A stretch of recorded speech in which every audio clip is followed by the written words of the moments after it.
Ya, Assalamualaikum warahmatullahi wabarakatuh.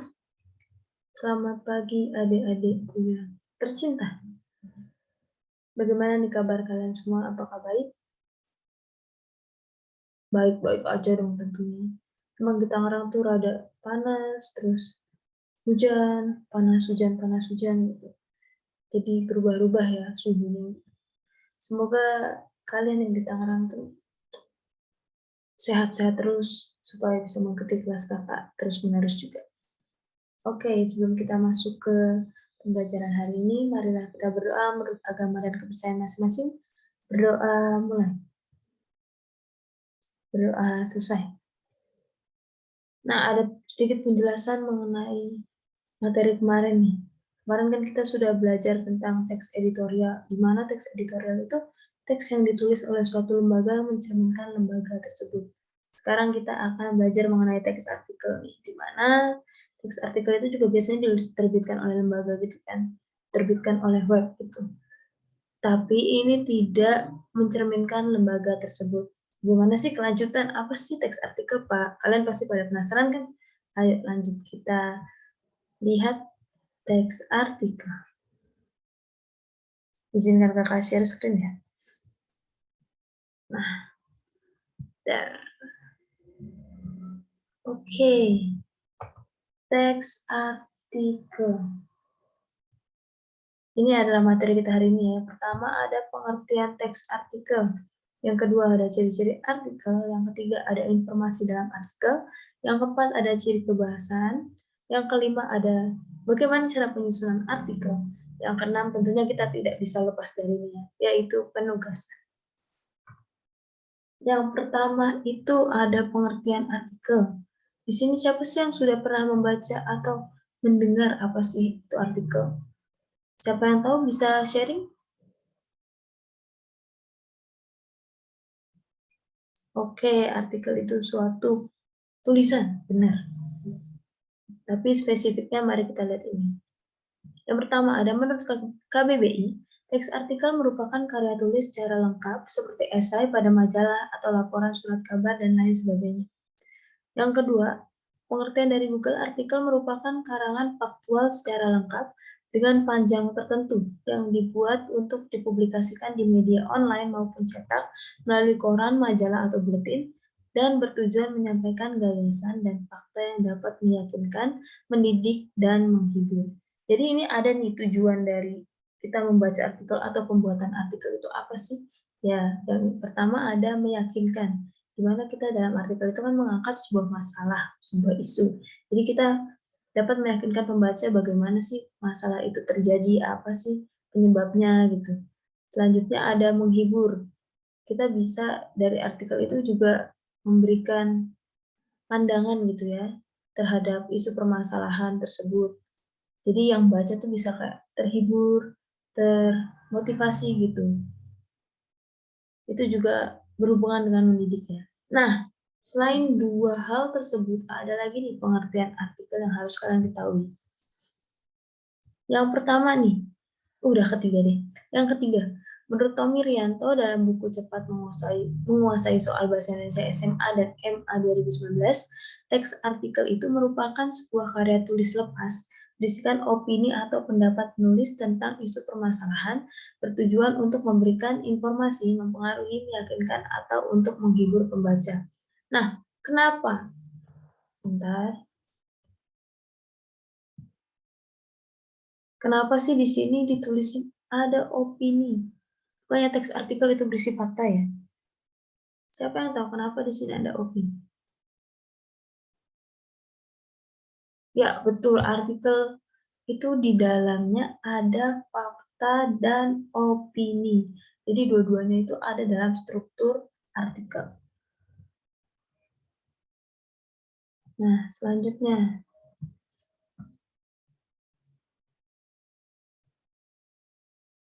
Nah, kita bisa lihat di sini, apa sih bedanya sebuah teks artikel dan sebuah teks opini.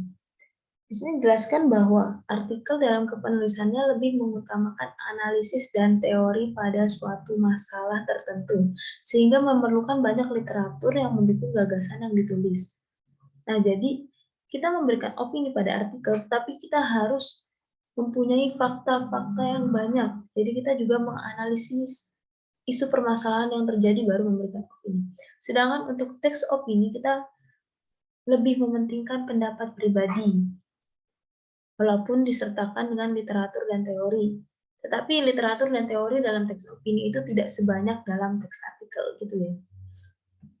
Selanjutnya, ada ciri-ciri teks artikel. Yang pertama, artikel itu ditulis berdasarkan fakta dan pandangan penulis. Ya kan? Kita bisa lihat ada fakta dan opini dalam artikel. Yang kedua, artikel itu mengandung gagasan aktual. Nah, aktual di sini. Aktual itu apa sih artinya? Adakah yang tahu? Ya, betul. Aktual itu yang baru saja yang viral, yang sedang ramai diperbincangkan oleh masyarakat gitu ya. Jadi, isu terbaru gitu. Selanjutnya, mengandung unsur intelektualitas atau pengetahuan. Jadi, tadi sebelumnya kan dalam artikel itu kita sudah menganalisis isu permasalahan. Jadi, dalam artikel itu akan mengandung unsur-unsur pengetahuan dan intelektualitas. Yang keempat, dalam artikel kita akan mengungkap masalah dan pemecahannya. Yang kelima, menggunakan bahasa baku. Tentunya artikel itu sebuah kepenulisan bahasa Indonesia gitu ya. Kalaupun bahasa Inggris, hal-hal yang digunakan dalam artikel itu tidak bebas, bahasanya tidak bebas. Jadi kita harus menggunakan bahasa baku. Yang keenam, artikel itu diterangkan, disajikan sesuai fakta yang ada. Jadi tidak boleh mengada-ngada gitu ya. Kita mencari fakta lalu memberikan opini. Fakta tersebut tidak boleh sembarangan ditulis. Jadi harus benar-benar terjadi. Selanjutnya, ada informasi dalam artikel. Nah, ini nih yang membedakan teks opini dan teks artikel. Yang pertama, dalam artikel itu ada opini. Opini itu apa sih? Opini itu merupakan kalimat yang berupa pendapat, bersifat subjektif atau perorangan, belum teruji kebenarannya. Yang kedua ada fakta. Fakta itu apa sih? Fakta itu berupa hal yang benar-benar terjadi dan nyata, teruji kebenarannya, bersifat objektif, dan keterangan waktu atau tempatnya jelas. Jadi ini benar-benar terjadi, itu yang benar-benar jelas ada. Selanjutnya, kita bisa lihat, kita akan mengidentifikasi fakta dan opini dalam sebuah penggalan surat kabar. Nah, kalian bisa baca terlebih dahulu ya. Kalian nanti cari saja satu fakta dan satu opini dalam teks ini. Sudah? Oke, sudah ya. Kita bisa cari di sini mana sih fakta, mana sih opini. Kita lihat di sini. Berdasarkan uji klinis fase di Bandung, vaksin Sinovac memiliki World Health Organization. Nah, yang ini nih, menurut kalian ini apa? Betul, fakta, karena benar-benar terjadi, ada uji klinisnya, ada analisisnya, ada tempatnya, dan benar-benar terjadi, ya kan? Selanjutnya di sini tuh ada opini. Manakah opini? Kita bisa lihat di sini nih. Sebaiknya kita mengikuti anjuran pemerintah agar kasus COVID-19 di Indonesia dapat semakin berkurang serta pandemi segera berakhir. Nah, kenapa yang disebut opini? Karena ini bersifat subjektif ya. Karena kita kan tidak tahu apakah kita kalau mengikuti anjuran pemerintah benar-benar akan berkurang dan pandemi akan segera berakhir, kan kita nggak tahu. Jadi ini termasuk opini. Karena belum terjadi, tidak terjadi, benar-benar terjadi tidak gitu ya. Oke, selanjutnya ada ciri kebahasaan dari teks artikel. Yang pertama, adverbia merupakan kata yang memberikan keterangan pada verba, adjektiva atau kalimat. Contohnya sangat, lebih, dan tidak. Selanjutnya ada konjungsi. Konjungsi itu merupakan kata atau ungkapan yang menghubungkan dua satuan bahasa sederajat. Contoh, selain itu, misalnya justru, padahal, itu adalah sebuah kata konjungsi yang digunakan untuk memperkuat argumentasi. Selanjutnya ada sejak dan sebelumnya. Konjungsi ini digunakan untuk menyatakan sebuah hubungan sebab akibat. Yang ketiga itu ada supaya, agar. Nah, ini biasanya di opini ya. Konjungsi ini fungsinya untuk menyatakan harapan. Selanjutnya ada kosakata. Nah, dalam artikel itu pemilihan kosakata itu sangat berperan penting. Kenapa? Kita dalam artikel itu ada istilah umum. Istilah umum ini digunakan untuk memudahkan pemahaman pembaca. Jadi, kata-kata yang sulit pun dalam artikel harus dijelaskan lebih rinci agar pembaca atau masyarakat yang membaca itu mengerti. Selanjutnya ada aktual. Aktual itu berisi tentang peristiwa yang mutakhir. Kosakatanya itu yang up to date gitulah istilah sekarang. Selanjutnya ada fenomenal, yaitu kosakata yang ramai dibicarakan masyarakat. Kan? Selanjutnya ada keterangan oposisi. Nah, konjungsi ini menerangkan sebuah objek atau subjek. Selanjutnya ada penyusunan artikel. Di dalam artikel itu susunannya ada apa aja sih? Yang pertama ada judul, yang kedua ada pembuka, yang ketiga ada isi, dan yang terakhir ada kesimpulan. Nah, pembuka, isi, kesimpulan itu apa aja sih isinya? Maksudnya di dalamnya itu strukturnya apa aja sih? Kita bakal lihat di sini struktur artikel. Yang pertama, dalam pembuka itu ada tesis atau pernyataan pendapat. Jadi pendapat kita akan dituliskan dalam artikel tersebut. Yang kedua, argumentasi, yaitu alasan yang menguatkan pendapat yang didukung dengan data dan fakta. Jadi kita setelah mengemukakan pendapat, kita juga harus memberikan alasan dengan data dan fakta untuk mendukung pernyataan pendapat kita tersebut. Yang ketiga, ada pernyataan ulang pendapat, yaitu penegasan kembali pendapat yang telah dikemukakan agar pembaca yakin dengan pandangan atau pendapat. Jadi kita tidak hanya menuliskan opini kita ya, tapi kita juga harus berusaha membujuk atau memberikan informasi gitu mengenai isu atau masalah yang terjadi dengan pernyataan ulang pendapat kita. Selanjutnya kita spoiler dikit ya. Dalam penugasan nanti kalian akan membuat sebuah artikel. Di sini kakak akan menjelaskan sedikit tips and trick pembuatan artikel. Yang pertama, kita harus menguasai topik artikel yang akan ditulis. Jadi sebelum kita menulis artikel, kita harus men-search atau mencari terlebih dahulu topik-topik di Google. Di Google bisa, di koran bisa, di mana saja bisa. Jadi kita benar-benar harus menguasai topik tersebut, karena nantinya kita akan memberi pendapat kita kan. Yang kedua, buat judul yang menarik. Judul yang menarik itu akan menarik perhatian pembaca. Jadi tulisan kalian akan dibaca gitu ya. Yang ketiga, buat garis besar tulisan. Jadi sebelum kita menyusun isi, kita harus memperhatikan apa yang akan kita tulis dalam tesis, apa yang akan kita tulis dalam argumentasi, apa yang kita akan tulis dalam pernyataan ulang pendapat gitu ya. Yang keempat, buat tulisan yang langsung pada poinnya. Nah, ini berhubungan dengan artikel. Teks artikel itu tidak menye-menye. Menye-menye itu bahasanya apa ya Indonesia? Tidak bertele-tele gitu ya. Jadi kita harus benar-benar plek. Harus pada poinnya. Harus to the point gitu. Yang kelima, hindari terlalu banyak mengarah pada diri sendiri. Maksudnya mengarah pada diri sendiri itu apa sih? Maksudnya dalam artikel itu kan ada fakta dan opini. Nah, kita tidak boleh berat sebelah gitu, tidak boleh hanya opini saja yang kita tekankan. Tidak boleh hanya fakta saja yang kita tekankan, tapi dua-duanya itu harus berjalan bersama gitu. Harus seimbang. Yang keenam, buat kesimpulan.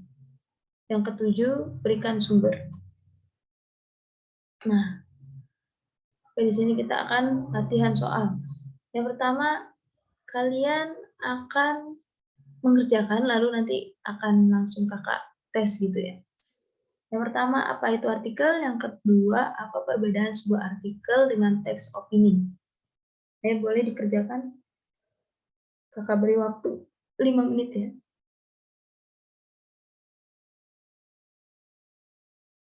Harusnya kalian bisa langsung paham ya, karena tadi kita barusan saja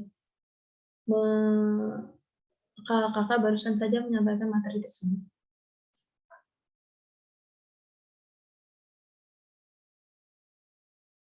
Yang pertama, apa itu artikel? Siapa yang bisa menjelaskan? Ya, betul, artikel adalah suatu tulisan berisi fakta dan opini yang digunakan untuk menghibur, memberi informasi, dan memberi pandangan kepada pembaca.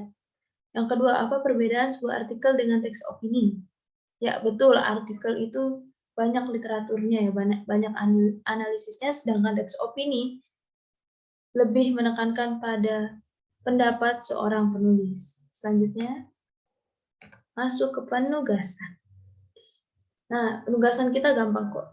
Yang pertama, ini adalah tugas individu ya. Jadi kalian akan mencari sebuah artikel, lalu kalian identifikasi informasi, opini, dan faktanya. Seperti tadi ya, seperti latihan kita tadi.